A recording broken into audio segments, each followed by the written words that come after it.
ये मानव का शरीर किसी काम के लिए नहीं मिला, किसी इच्छा की पूर्ति के लिए नहीं मिला। इस मानव के तन से कन्हैया को नहीं पाया ना मेरी मां, तो ये मानव का तन पाना ही व्यर्थ चला गया। सब कुछ पाया इस शरीर से, धन पाई, दौलत पाया, पद पाई, प्रतिष्ठा पाई, नाम शोहरत सब पाया, पर कन्हैया को नहीं पाया इस तन से। तो क्या पाया? क्या कुत्ता राम राम कर सकता है? क्या कुत्ता कथा सुन सकता है?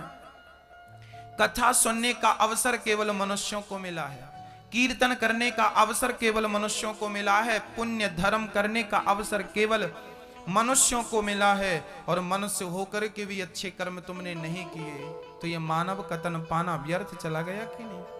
केवल भोग ही भोगते रहे, पेट भर खाते रहे, सोते रहे, ये करने आए हो? मैं कथा में कई बार कह चुका हूं कि सोना तो पक्षी भी जानते हैं, खाना तो पक्षी भी जानते हैं, और बच्चे पैदा करने तो पक्षी भी जानते हैं। ये तीनों काम आप भी करते हैं, कुत्ता बिल्ली भी करते हैं। यही काम करना था तो भगवान कुत्ता बिल्ली ही बना देता ना। तुम्हें मनुष्य क्यों बनाया है? मनुष्य बनाया है किसी उद्देश्य की पूर्ति के लिए, और वो उद्देश्य क्या है? बोले परमात्मा की प्राप्ति ही मानव जीवन का परम उद्देश्य है, परम लक्ष्य है। यदि उस कृष्ण को ना पाया जाए तो क्या?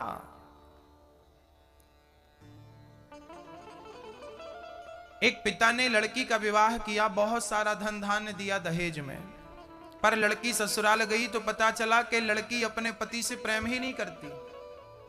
लड़की अपने पति से प्रेम ही नहीं करती, उसे पसंद ही नहीं है वो लड़का जिस लड़के से विवाह पिता ने किया है। अब बताओ, लड़की के विवाह में करोड़ों का खर्चा पिता ने किया, पर लड़की को अपना होने वो पति पसंद ही नहीं आया, तो क्या इतना सारा विवाह में खर्चा करना क्या सफल हुआ? जवाब दीजिए मैया, सफल हुआ? नहीं ना। पिता ने इतना सारा खर्चा इसलिए किया था ना कि मेरी बेटिया खुशी से अपना जीवन प्रारंभ करे, खुश रहे अपने पति के संग, पर वो पसंद ही नहीं था, तो इतना सारा खर्चा करने से कोई अर्थ नहीं। ऐसे ही आपने इतने सारे पूजा कर लिए, पाठ कर लिए, यज्ञ कर लिए, जप कर लिए, इतना धन कमा लिया, पद कमा लिया, प्रतिष्ठा कर ली, सब कुछ पा लिया, पर परमात्मा से प्रेम नहीं किया। तो सब कुछ किया तो प्रेम नहीं किया तो क्या किया? हालत उसी लड़की की तरह हो गई आपकी कि खर्चा बहुत किया पर प्रेम ही नहीं हुआ। ये मानव का तन मेरी मां जानती हो क्यों मिला है? ये मानव का तन केवल इसलिए मिला है कि तुम येन केन विधि से तुम भगवान से प्रेम कर लो। किससे प्रेम कर लो? केवल भगवान के चरणों से प्रेम कर लो।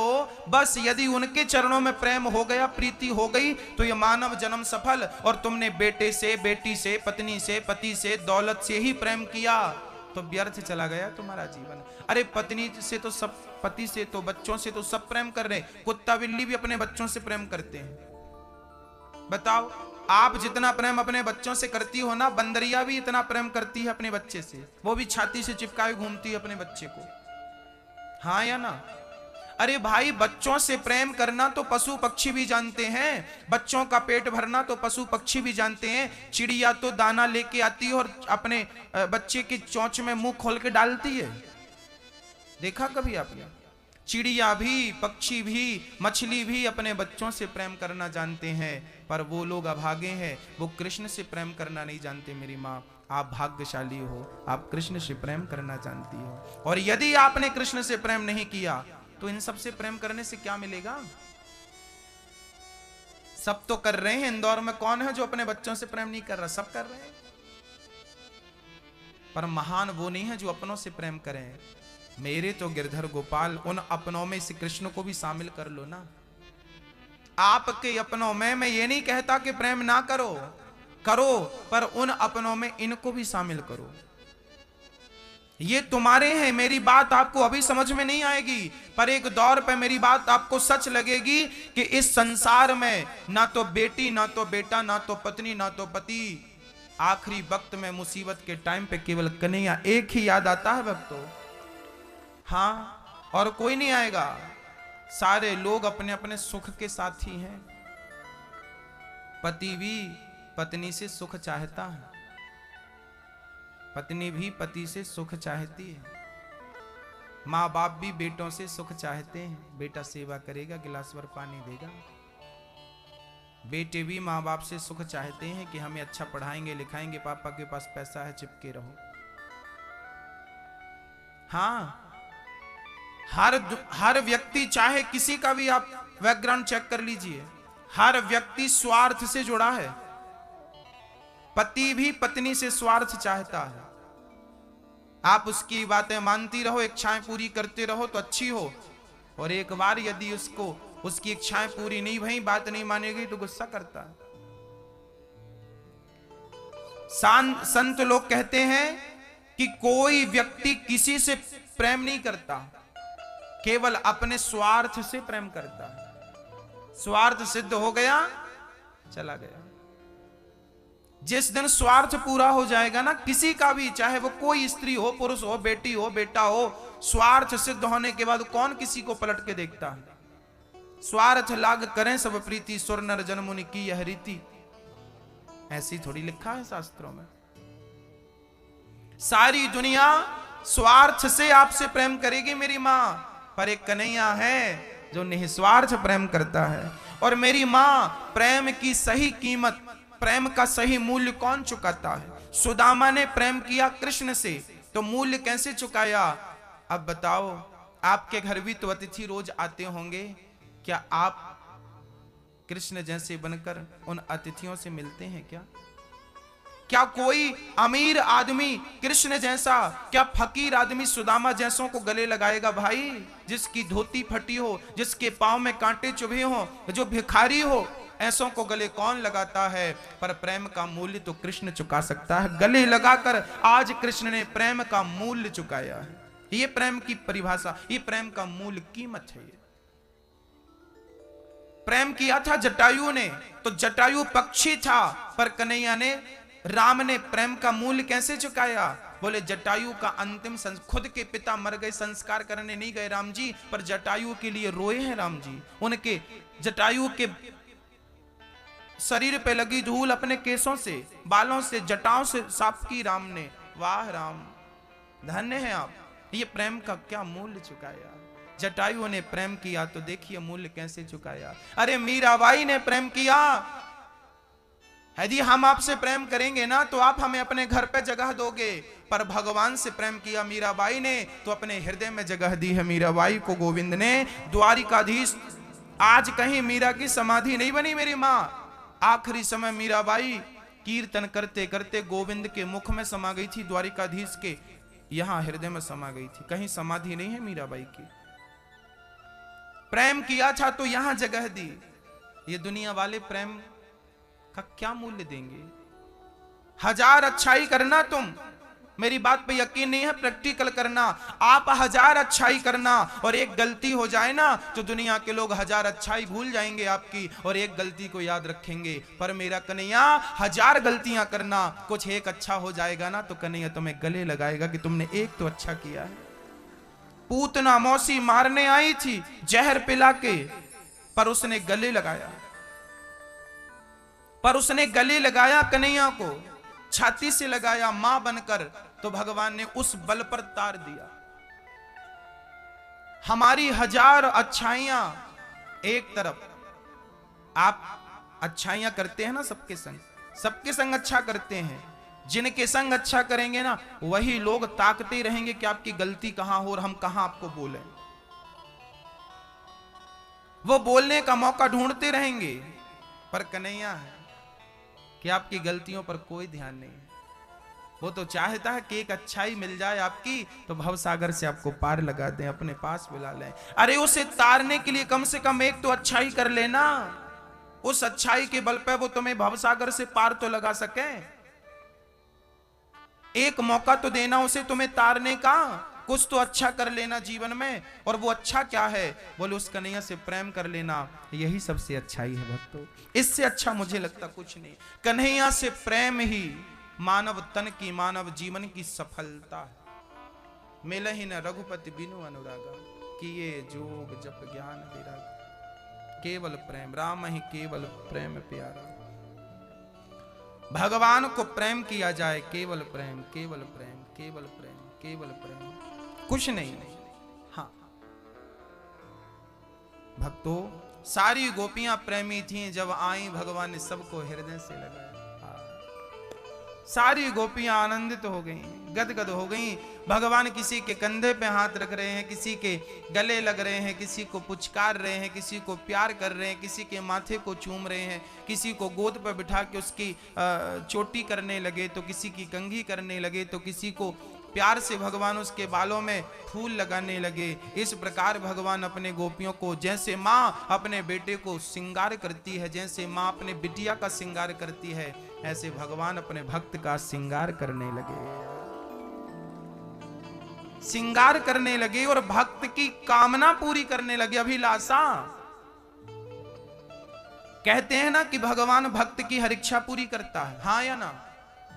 करता है। यदि मेरी इच्छा हो गई कि मैं कन्हैया के गले लगूं, तो क्या इच्छा पूरी करेगा कि नहीं? हाँ या ना? बोलो, करेगा ना? तो गोपियों की इच्छा थी, वो चाहती थी कि कभी हम इनके गले लगेंगे क्या, तो आज लगा के गले उनकी इच्छाएं पूरी कर रहा है। अब आपको लग रहा होगा कि कन्हैया पुरुष है और ये स्त्रियों के संग ना गले लग रहे हैं, देखने वाले को तो गलत लगेगा, परंतु वो भगवान है।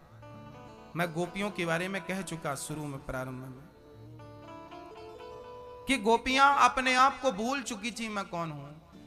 फिर दोहरा देता हूं, स्त्री भूल जाए कि मैं कौन हूं और पुरुष भूल जाए कि मैं कौन हूं। जब स्त्री स्त्रीत्व को भूल जाए, पुरुष पुरुषत्व को भूल जाए, उस स्थिति को गोपी कहते हैं। ये वो गोपियां थी,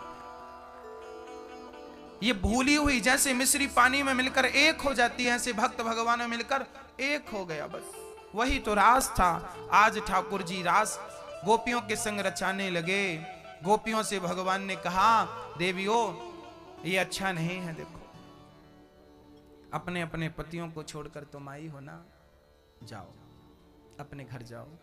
गोपियां बोली, श्याम सुंदर, संसार का पति तो एक दिन छूट ही जाएगा, उससे क्या प्रेम करें। हम आपको अपना बनाने आए हैं गिरधर गोपाल, ये तो छूटने वाला है। जो छूटने वाला हो उसे पकड़ने से फायदा क्या, जो कभी ना छूटे उसे पकड़ो तो फायदा है। तो आप तो कभी ना छूटने वाले हैं ना। ऐसे वर को क्या बरें जो जन्मे और मर जाए, बरिए बर गोपाल को मेरो चुन लो अमर कर जाए। मुझे ऐसा पति नहीं बनाना जो आज है कल ना रहे, मुझे तो ऐसा पति बनाना है जो आज भी है और कल भी रहे। ऐसा पति तो केवल एक आप ही है ना। तुम हो एक अगोचर सबके प्राणपति, तुम ही तो हो ना कन्हैया। गोपियों के इस भाव को देखिए। गोपियां ना, अच्छा गोपियों में एक अच्छाई है, गोपियों में अच्छाई यह है मेरी मां कि गोपियों ने अपने आप को समर्पित कर दिया। क्या किया है? समर्पण यहां ज्यादा है। मैया जी, भैया जी, आपसे मेरी प्रार्थना है कि आप भी अपने आप को भगवान के श्री चरणों में क्या कर दें? समर्पित कर दें। जब तक आप अपने आप को भगवान के चरणों में समर्पित नहीं करेंगे, तब तक ईश्वर आपको अपने गले नहीं लगाएगा। कब तक नहीं लगाएगा? जब तक वो अपने आप को समर्पित नहीं करे। तो भक्तों, मैया जी, आप एक काम करना कि आज आप अपने आप को ही, अभी तक हम भगवान को फूल चढ़ाते रहे हैं, अभी तक हम भगवान को नारियल चढ़ाते रहे हैं, अभी तक हम भगवान को पैसे चढ़ाते रहे हैं। आज एक काम करो ना मेरी माँ, आज अपने आप को भगवान के चरणों में चढ़ा दो। प्रभु, आज मैं अपने आप को समर्पित कर रहा हूँ, आज मैं अपने आप को सौंप रहा हूँ आपके चरणों में। कह दो ना, मैं तेरा तू मेरा, कह दो। बस इसी दिन का इंतजार है उस कृष्ण को, जब आप कह दें कि कन्हैया मैं तेरा हो गया, अब सौंप दिया इस जीवन का सब भार तुम्हारे हाथों में है, जीत तुम्हारे हाथों में है, हार तुम्हारे हाथों में। कन्हैया मैं कुछ नहीं हूं, बस आप। भक्तों, ये दास अनिरुद्ध, आपको मैं बता दूं कि मैं कभी ये नहीं मानता कि मैं कुछ हूं। हम कभी ये बात नहीं मानते कि हम कुछ कर रहे हैं। भागवत आप कहते हैं ना कि भागवत करते हैं ना, मेरी माँ, भागवत मेरी ताकत नहीं है कि मैं कर सकूं, मेरी ताकत नहीं है कि मैं आपके बीच में बोल सकूं। मेरी माँ, कृष्ण ही मेरी वाणी है, कृष्ण ही मेरी वाणी के माध्यम से आप तक पहुंचता है। कृष्ण ही, वो कृष्ण ही है। मेरी वाणी में इतनी ताकत नहीं कि मैं आपको कुछ समझा सकूं, कुछ बतला सकूं। मेरी वाणी से निकलने वाला हर शब्द, मेरी वाणी कौन है, वो ना चाहे तो क्या मैं बोल पाऊंगा? मेरी माँ, आप क्या शक्ति है मेरे पास बोलने की? नहीं ना भक्तों, मैंने तो अपने आप को सौंप रखा है। सच कहता हूं मेरी माँ, परमात्मा ही अपना कोई काम मेरे माध्यम से करा रहा है, बस मैं तो निमित्त हूं। यदि आपको शब्द कहे जा रहे हैं तो ये शब्द मेरे नहीं है, ये कन्हैया के शब्द है। वो खुद मेरे माध्यम से आपसे कुछ कहना चाह रहा है। हम माध्यम हैं, वो खुद कह रहा है आपके लिए, ऐसा नहीं ऐसा करो। हम कौन होते हैं कुछ कहने वाले?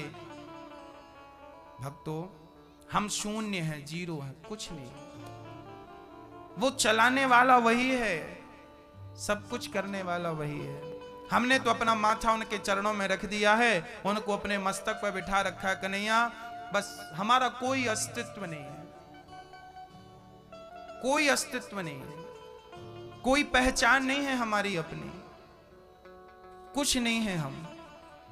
सच कहूं मेरी माँ, आप जितनी माँ यहां बैठी हो ना, और जितने भक्त यहां बैठे हैं, आपके पांव में जो धूल लगी है ना, मुझे लगता है कि उस धूल का 100वां हिस्सा ही मैं हूं। उस चरणों की धूल भी आप भक्तों के चरणों की धूल मैं बन जाऊं तो बड़ी कृपा हो जाए। मैं तो आपके ये दास अनिरुद्ध तो आपके चरणों की धूल भी नहीं है, तो मैं अपने आप को और क्या मानूं? कभी कभी मेरा मन होता है, कभी कभी मतलब हमेशा ही सोचता रहता हूं मैं, कभी कभी ये सोचता हूं कि कथा सुनने जितने भक्त आए, मैं एक बार क्या करूं कि अपना मस्तक देहरी पे रखूं और सारे भक्त मेरे मस्तक पे पांव रख के कथा सुनने आए। ऐसे भक्त जो कथा सुनने वाले भक्त हैं, आप सभी भक्तों के चरणों की धूल हमें मिल जाएगी तो वही जीवन पावन होगा। भक्तों, जब ये चरणों की रज उड़ उड़ के मस्तक पे जाती है ना, तभी बुद्धि निर्मल होती है, तभी उस मन मंदिर में गोविंद आकर बैठता है। नहीं, संभव नहीं है। भक्तों, आप बहुत बड़े भक्त हैं, आपके अंदर बहुत बड़ी शक्ति है, बहुत बड़े अनुयायी हैं गोविंद के। हाँ, हम तो अपने आप को आपके चरणों की धूल मानते हैं। शायद वो भी बन जाएं, वो भी प्रार्थना करते हैं कि यही बना दो, वो भी नहीं है हम, तो हम अपने आप को क्या मानेंगे? हमारी क्या हैसियत है? इसलिए जीवन में जो है सब गोविंद का। अपने आप को सौंप दो कन्हैया। यदि भक्तों की धूल मिल गई तो आपकी भी धूल कभी ना कभी मिलेगी चरणों की। हाँ, जीवन में अपने आप को कुछ मानिए ही मत। मुझे बड़ा दुख होता है उनको देखकर जिन्होंने अपने आप को बहुत कुछ मान रखा है। भाई, क्यों इतना बड़ा बनते हो? छोटे बन जाओ ना, छोटे से, बहुत छोटे से। छोटा बच्चा माँ की गोद में होता है, बड़ा बच्चा दूर होता है। गोद पाना हो भगवान की तो छोटे तो बनना पड़ेगा ना, छोटा बन जाइए। भक्तों, हनुमान जी लंका गए, छोटा बन करके गए। आप बहुत छोटे। अपने आप को सौंप दीजिए, मैं तेरा, तू मेरा, खत्म। अब मैं इससे आगे कुछ जानता ही नहीं हूं। मैं तो समर्पण करना जानता हूं, मेरे से तो कुछ आता भी नहीं ना। ज्ञान किसे कहते हैं हम नहीं जानते, भक्ति किसे कहते हैं हम नहीं जानते, वैराग्य किसे कहते हैं हम नहीं जानते, पूजा किसे कहते हैं हम नहीं जानते, वेद कैसे हैं, वेदों को कैसे पढ़ना है, हमसे तो वेद पढ़ना भी नहीं आता, हमसे तो पुराण पढ़ने भी नहीं आते, हमसे तो कुछ नहीं आता कन्हैया। हमें तो बस तेरा नाम लेना आता है। यदि इतने में तू खुश हो ना, तो मैं तेरा नाम लेके तुझे खुश कर सकता हूं। तू कहे कि वेद पढ़ो, पुराण पढ़ो, ये करो, वो हमसे नहीं होगा, हमसे आता नहीं है, कुछ नहीं आता हमें। शून्य है हम, जीरो है, कुछ नहीं है हम। भक्तों, केवल एक चीज अच्छी लगती है कन्हैया को, केवल एक चीज, केवल एक चीज, कि आप अपने आप को सौंप दीजिए यहाँ ठाकुर जी के चरण।